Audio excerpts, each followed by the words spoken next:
this is Glover Teixeira, UFC light heavyweight champion. Hi, I'm Robbie Lawler. What's up, fight family? This is your favorite MMA coach, Thiago Alves, the Pitbull. Hey, what's up, guys? I'm Pedro Munoz. This is Mike Brown. Guys, I am Alexei Olenek, and welcome. And welcome. And welcome. And welcome. And this is We Want Picks. And you're watching We Want Picks. To We Want Picks. We want picks. To We Want Picks. To We Want Picks. Hi everybody from American Top Picks.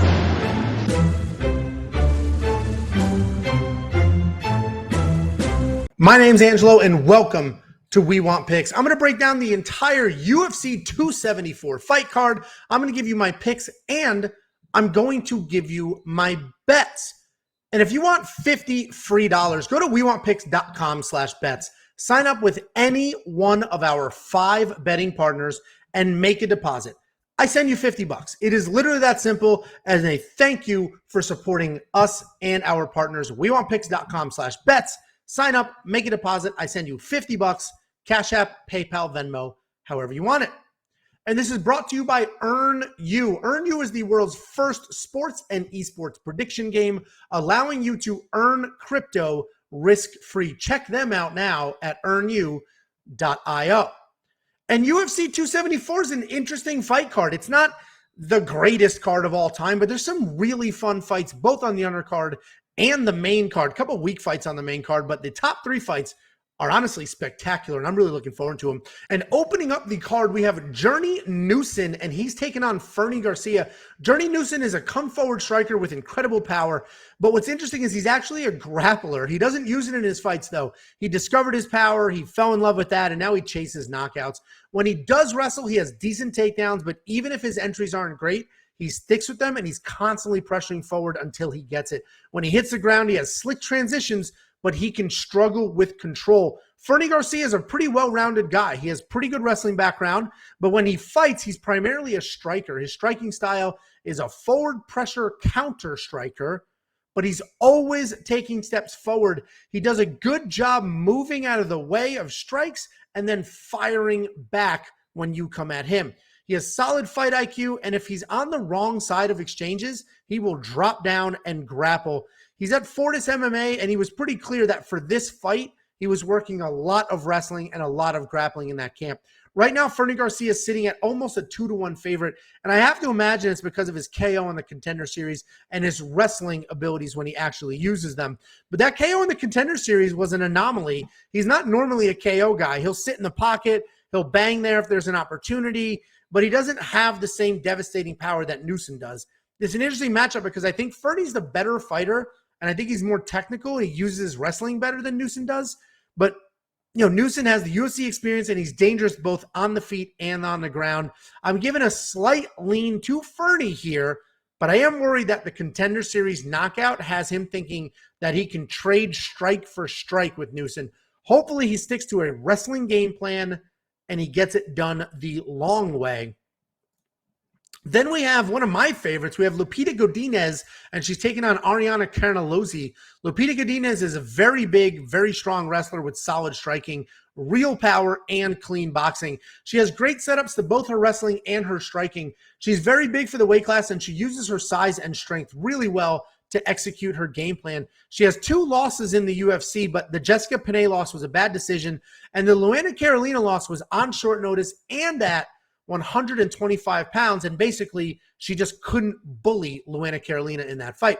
Ariane Carnelossi is very aggressive, very strong, and willing to be in a firefight. She has very good takedown defense and very nice ground and pound if she ends up on top. And I say ends up on top because she's not really a wrestler. She did get several takedowns, actually 5 takedowns against Estela Nunes before submitting her, but historically, she's not a very good wrestler. She doesn't initiate the takedowns, but if she ends up on the ground, she's very, very solid on top. And it's an interesting matchup because I love Loopy.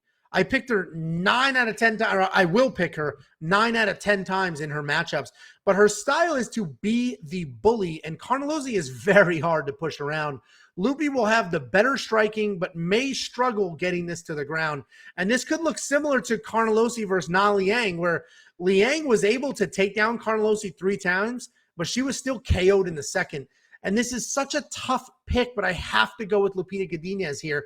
Carnelossi was losing the striking exchanges versus Nunes, but was able to make it happen with the wrestling. And she was losing the grappling exchanges with Liang, but was able to make it happen with the strikes. And before that, she just flat lost to Angela Hill. So I think Lupita Godinez is the better fighter, but she needs to be ready for plan B if she can't just bully her way into a win. We're going to find out very quickly how strong Ariane Carnelossi is. And honestly, this is a fight where I may end up switching my pick after weigh-ins.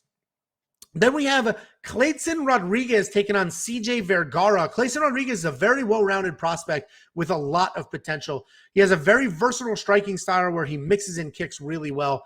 He has power in his hands, but he throws a lot of those punches from his hips, so they're a bit telegraphed.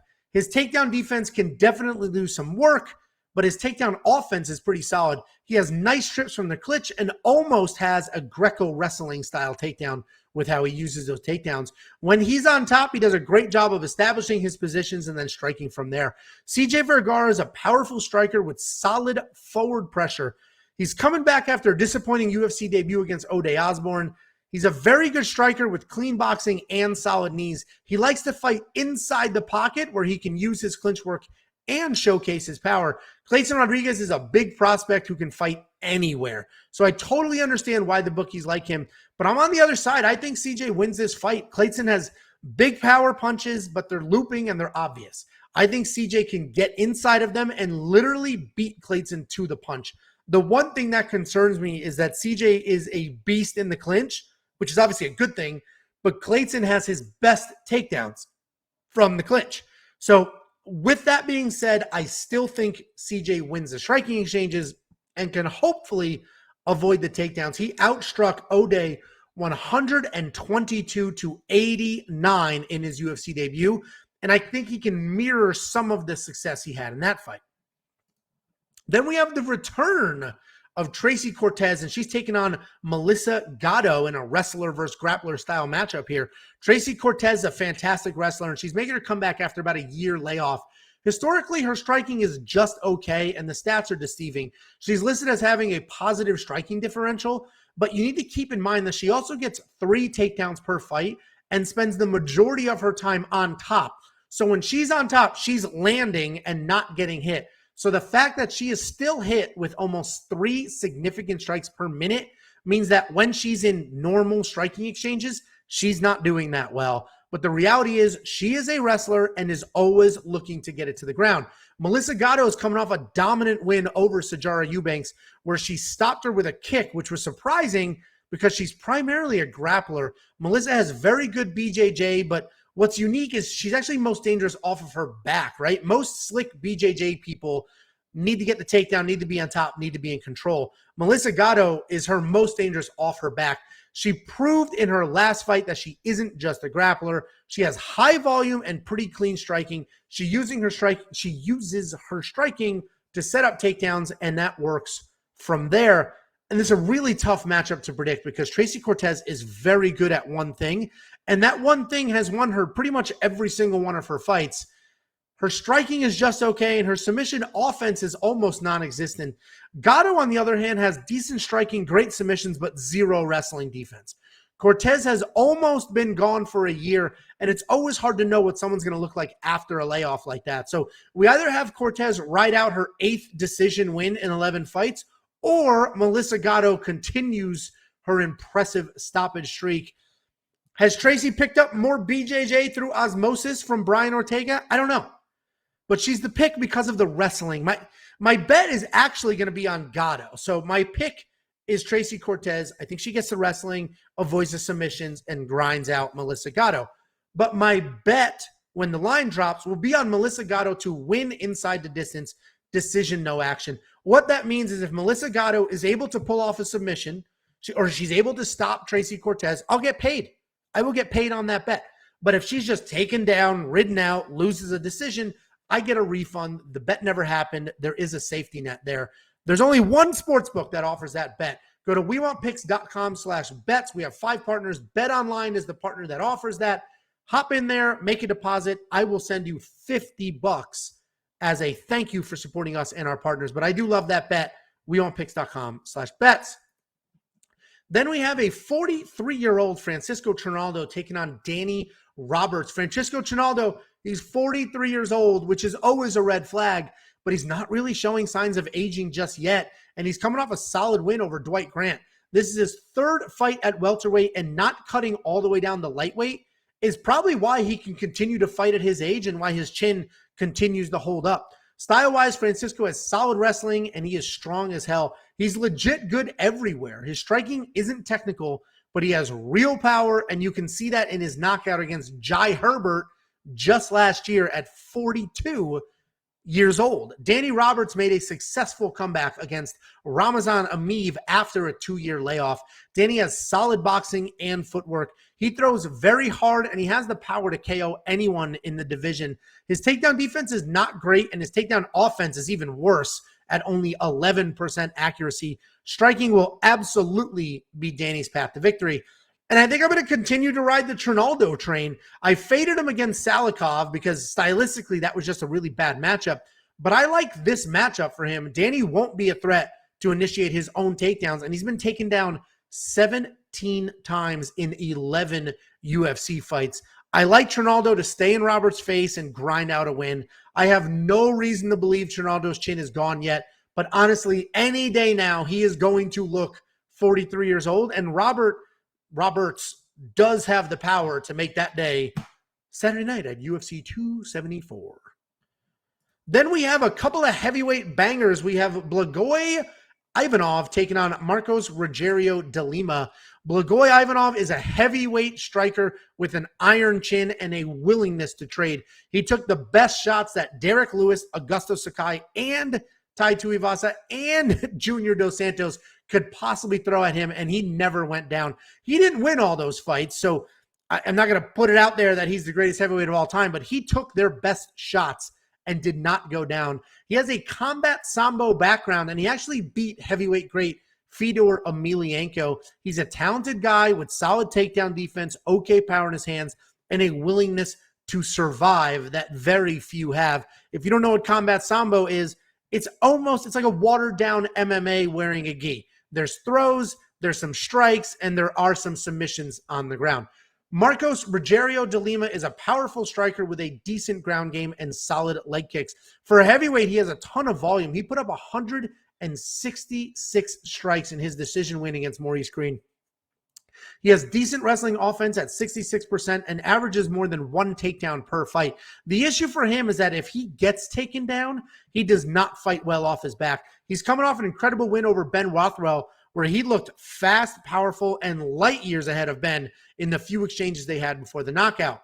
And this is another interesting fight. Both guys are pretty talented and have paths to victory. De Lima has great hands and incredible speed for a heavyweight. Ivanov has an insane chin and a combat sambo background, which he can use for takedowns. Even though he's riding a 2-fight skid, I do like Ivanov to get the win here. I think his chin will frustrate De Lima, and if he gets a takedown, he's going to have a clear advantage on top.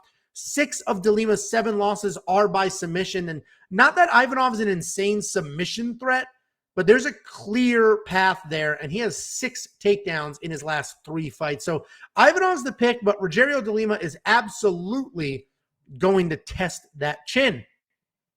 Then we move to Brandon Royval taking on Matt Schnell. Brandon Royval is one of the most exciting guys to watch in the UFC. He's always looking for a finish, but he has enough cardio to set a relentless pace for 15 minutes. He's a dangerous guy in his feet with diverse striking and great speed. He's also a solid grappler with tricky submissions and a willingness to chase them. He throws crazy, brings a ton of pressure, and he just keeps coming forward. Brandon Royval is a problem for a lot of people, but he's absolutely kill or be killed with all but one of his UFC fights ending in a finish. Matt Schnell's a very good counter striker with solid BJJ. I absolutely loved picking him against Alex Perez in that fight that I broke down 6 times and never actually happened. He does an amazing job backing up a few steps, getting you to follow him, and as soon as you come forward, he plants his feet and he fires back with combinations. He loves doing this off leg kicks as well. He'll end an exchange with a leg kick, back up, and that cycle just continues to repeat himself. BJJ is slick, and he snatches things up and scrambles as well. this should be a really fun fight. We've got two guys just absolutely willing to bang. Brandon Royval is an offensive machine who loves coming forward. Matt Schnell has phenomenal striking defense and loves to bait people. Neither guy is really looking to initiate takedowns, but Royval is just the better pure grappler. Both guys only have 2 takedowns each in their UFC careers, but I do think Royval's forward pressure and sneaky grappling will be the difference here. So Royval is the pick, and this definitely has potential to be fight of the night. Then we have Macy Chiasson taking on Norma Dumont. Macy Chiasson is tall and long, and she uses that length really well to jab you up and work her Muay Thai striking. She has a positive striking differential and a little better than 4-3, and she's got okay power mix in there as well. If you get past her length, you can have success staying in her face, but when she can keep distance, she is very good and technical. She's coming off the submission loss to Raquel Pennington, where she was actually the one who initiated the grappling exchanges. You would have thought Raquel was the one, but no, Macy Chiasson was the one that was sort of pushing that grappling game plan. Norma Dumont is a very good striker who is relaxed and patient in the cage. Her striking is very technical, and she has a 100% takedown defense. If you look at her strike differential, she lands about 4 significant strikes per minute and takes 2 in return. On top of her technical striking, Norma also has solid grappling. Her takedowns aren't great, but she does have takedowns in every single one of her UFC fights, including 2 against Ashley Evans Smith. Her grappling is more defensive than offensive, but she has solid top pressure and control. I love Norma in this fight. I liked her to beat Aspen Ladd.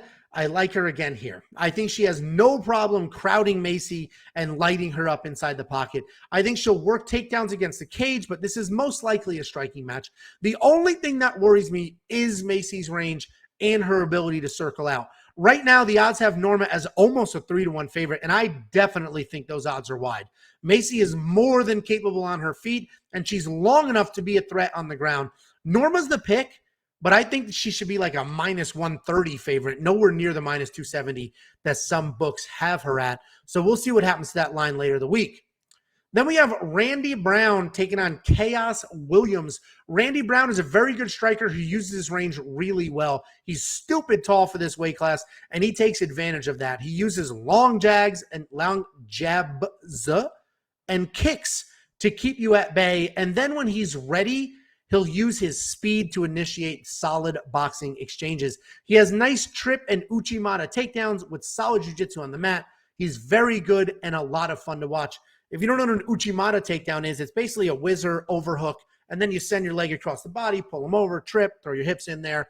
So it's a trip/throw, and you get it off a whizzer quite a bit, or cage control. Chaos Williams is always fun to watch and never in a boring fight. He walks people down and has a ton of power, solid low kicks as well. He uses those low kicks to take out his opponent's legs and then slows them down so he can come up top looking for a KO. He has power, he's durable, and he's always live for a knockout. He's coming off that come-from-behind knockout over Miguel Baeza, where he was able to showcase his durability on his feet and his composure on the mat. This card is loaded with fun fights, and this is another one. We have 2 strikers who are not afraid to mix it up and have their own striking styles. Randy Brown likes to use his range to loosen you up before coming in with his power, and Chaos Williams likes to rough up your legs before he headhunts. As of right now, Chaos Williams is sitting as the slight favorite, and I imagine it is because of his power, because I actually think Randy's the more technical striker, and I think Randy has better grappling as well. I just don't know if he'll have the opportunity to use it, because 2 of 3 Randy's UFC losses were by knockout, and I do think Chaos has the takedown defense to keep it standing and the raw power to end it. We saw in his last fight that he can carry that power late into the fight. So Chaos is the pick here because of how dangerous he is, but I think Randy is actually the better fighter. I think he's a little more sound everywhere, but so was Chaos Williams' last opponent, and how did that end up for him? Then opening up the main card, we have a pretty bizarre fight. We have basically something that Bellator would put together, right? We have 2 aged-out UFC guys that the fans enjoy watching but the fight is meaningless to the division. Donald Cerrone is a legend. He's a fun striker with incredible kicks and sneaky power, and he's taking on Joe Lauzon here. Donald Cerrone versus Joe Lauzon in 2022. This fight should have happened in 2008, but hey, let's break it down. Donald Cerrone's a slow starter, but once he gets hits, and once he hits his rhythm, he starts to flow really well, and he puts together incredible combinations. But he isn't just a striker. He has very slick submissions where he uses scrambles and his length really well to grab arm bars and even throw up triangles from bottom. He has 47 fights under the UFC WEC umbrella and has literally fought everybody there was to fight at 155 pounds and a whole bunch at 170 as well. He has wins over current champion Charles Oliveira, everybody's favorite coach that they want to obsess over, James Krause, Edson Barboza, former champion Eddie Alvarez, former champion Benson Henderson, and so many more. Donald Cerrone has literally beaten everybody in multiple divisions. Joe Lauzon is making his UFC return after more than 2 years away. And if you're not familiar with Joe, I get it. He's been very inactive, but Joe's an OG. He's been in the UFC since 2006. He came off The Ultimate Fighter Season 5. He's a grappler with incredible heart and insane fight IQ. He's definitely a throwback to the days of 2006 where you could be really tough and very good at one thing and still do well. And that's exactly what Joe is. He's not the most athletic guy. He doesn't have a ton of power, but he's very intelligent. He has really good grappling skills, and he's just got the really solid fight IQ to put all that together. He thinks through his exchanges and his game plans really well. He's an excellent coach running a gym in Massachusetts, and I have to imagine that this is his retirement fight. And listen, this fight means nothing to the division, but it really is a ton of fun, and I appreciate that both of these guys get to fight somebody at the same point in their career, right? The UFC isn't just throwing them to young killers hoping to build up names. Both Donald Cerrone and Joe Lauzon are top 3 on the UFC's all-time performance of the night bonus list. And I expect more of the same. I think Donald Cerrone dominates this fight, but Joe Lauzon is tough as hell. He never quits, and he's smart enough to have a plan. The odds have tightened, though. Donald Cerrone opened as a minus 300 favorite, and now he's sitting at minus 170. So I guess people just don't trust him to get it done since he is on a 6-fight unbeaten streak. No, not. He hasn't won in 6 fights, right? There's a draw in there. 5 losses, 1 draw in his last 6 fights. But I'm on board. I like Donald Cerrone to win this fight. I love Joe Lauzon. I just don't think he's dangerous enough. He's not going to submit Donald Cerrone. He's not going to take down Donald Cerrone. He's not going to knock out Donald Cerrone. So Donald Cerrone is absolutely the pick, and I'm rooting for him. That guy has laid it all on the line multiple times for the UFC. So let's see him get a few more wins before he rides off into the sunset.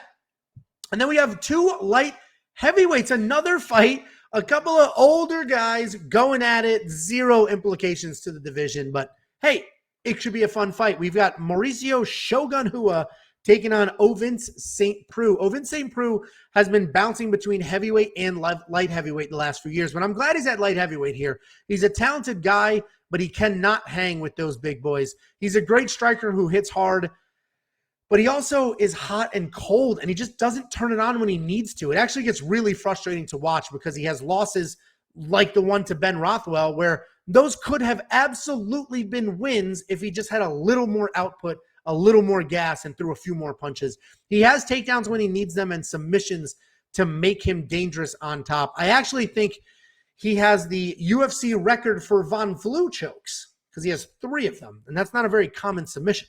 Shogun Rua is an OG shootbox guy and a Pride legend. Nothing I say here will do justice to this man's career. He has one of the most amazing highlight reels, and you will never, ever see anybody as violent as he is. He is one of the most violent guys to ever fight professionally. When he was younger, he was an explosive striker with devastating knees and awesome clinch work. Now he's a bit slower, but he's still violent and he still hits pretty hard.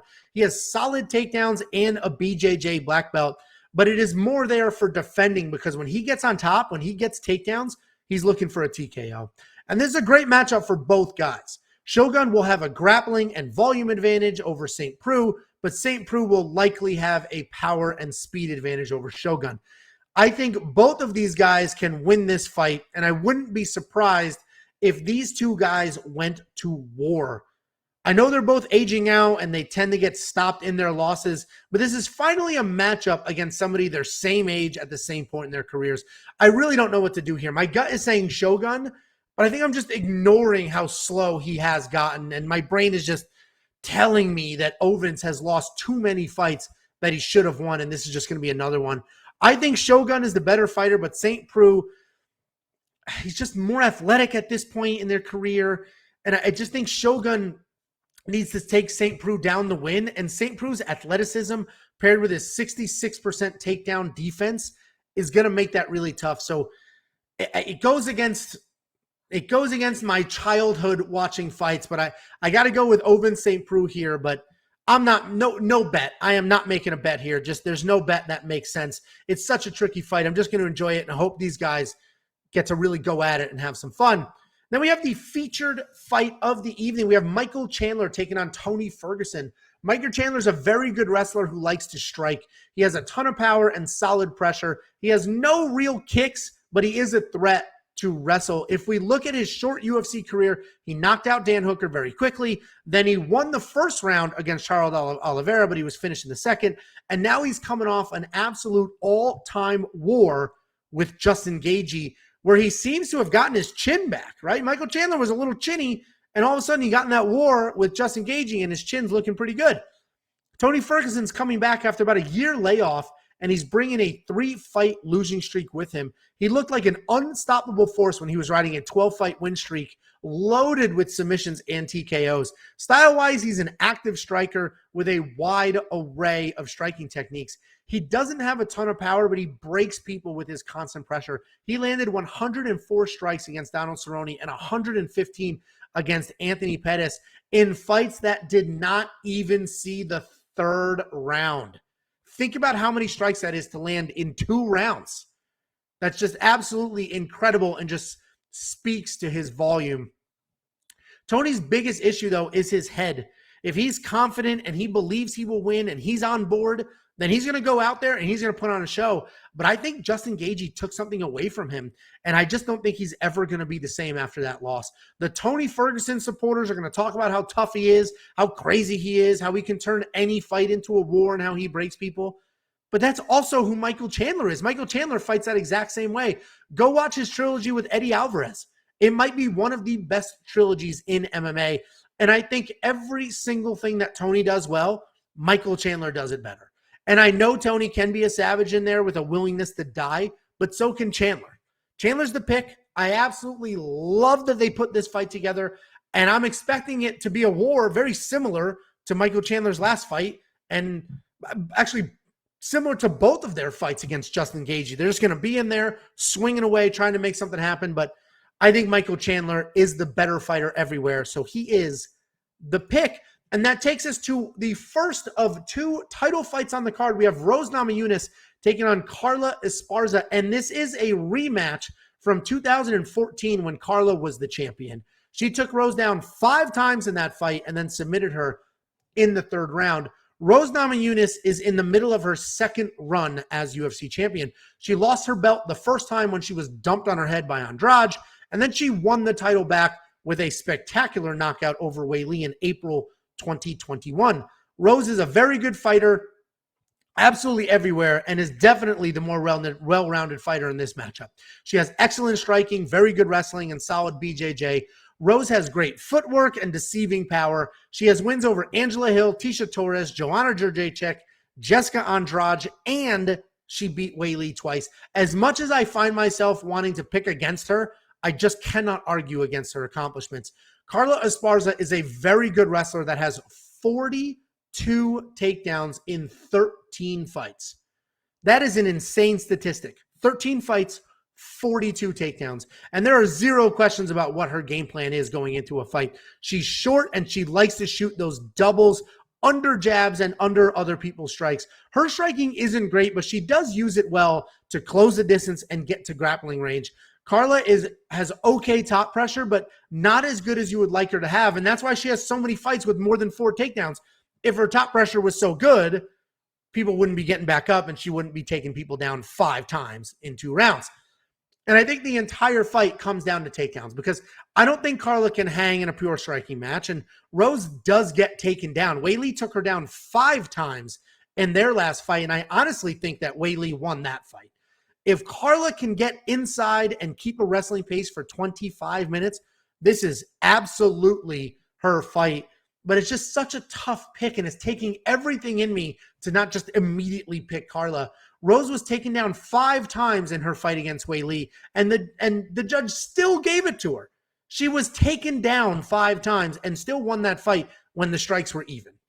I think Weili, who's not as good of a wrestler as Carla, had success with the wrestling because her hands are so good. And that is why I'm going Rose Namajunas. You want to look at the 5 takedowns and immediately pick Carla. I totally understand that. Carla's a better wrestler than Weili is, but Weili had success with those wrestling takedowns because her hands are good and she's a threat on her feet. So Rose had to worry about 2 things, where in this fight, she really only has to worry about the wrestling. Rose is the pick. I'm going to be rooting for Carla. I want Carla to win, but if 5 takedowns and 162 strikes landed didn't get Weili the nod, I just don't know what Carla's going to be able to do to get it. So Rose is the pick. It goes against almost everything I believe in to pick against a dominant wrestler in a rematch that she already won. But Rose continues to surprise people. And then we have the main event of the evening, an awesome lightweight title fight. We have Charles Oliveira defending his title against Justin Gaethje. Charles Oliveira may be the most well-rounded and talented guy in the UFC. He has incredible kickboxing skills and laser pinpoint accuracy. His kicks are deadly, and he just throws to your legs. He throws to your body. He'll throw to your head. It's absolutely insane what this guy does with his striking. He has power, but it's mostly from speed and timing and just not real power from his hips. He averages over 2 takedowns per 15 minutes, but he is only successful 41% of the time. What really separates Oliveira from the rest of the division is his ability to snap up a submission in any scramble. He has the most amount of submission wins in the UFC, and his ability to snatch something up in a transition means that his opponents have to be 100% aware of their surroundings at all times. Justin Gaethje is a wrestler who does not use his wrestling. In fact, he has 0 takedowns in the UFC despite having a college wrestling background. He has power, but he's more of a volume guy who relies on his own chin. He marches forward, throws heavy, and he will just stay in your face. He loves ugly fights, and he thrives in that chaos. He struggles against guys who can keep it technical. Poirier, for example, was able to have nice, clean technical striking, and he just stayed ahead of Justin Gaethje the entire time.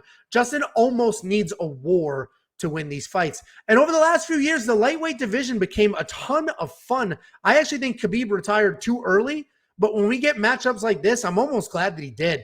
I think this entire fight comes down to Justin's chin. If his chin continues to do what it does, I think Justin can have a lot of success, literally just marching forward and out-voluming Oliveira. I think Justin is one of the worst style matchups for Oliveira because Charles has pinpoint accuracy and gets TKOs, but, and he has obviously the nasty submissions, but Justin won't go to the ground with Charles. So the submissions are off the table.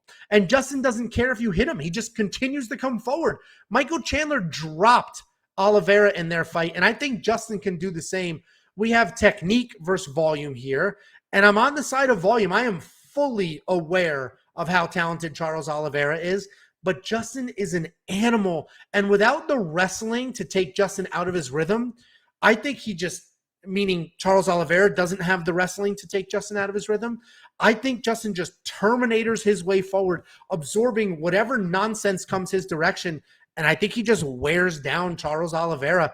And I could be wrong. I know I specifically said Justin has some trouble with technical strikers, and that's exactly what Charles Oliveira is. But, man, Justin Gaethje is the Terminator as long as his chin holds up. And I'm going to pick him to continue to come forward, get in the wars, and give Charles Oliveira absolute hell. Justin Gaethje is the pick. Thank you so much for watching. Like, subscribe, do all the things.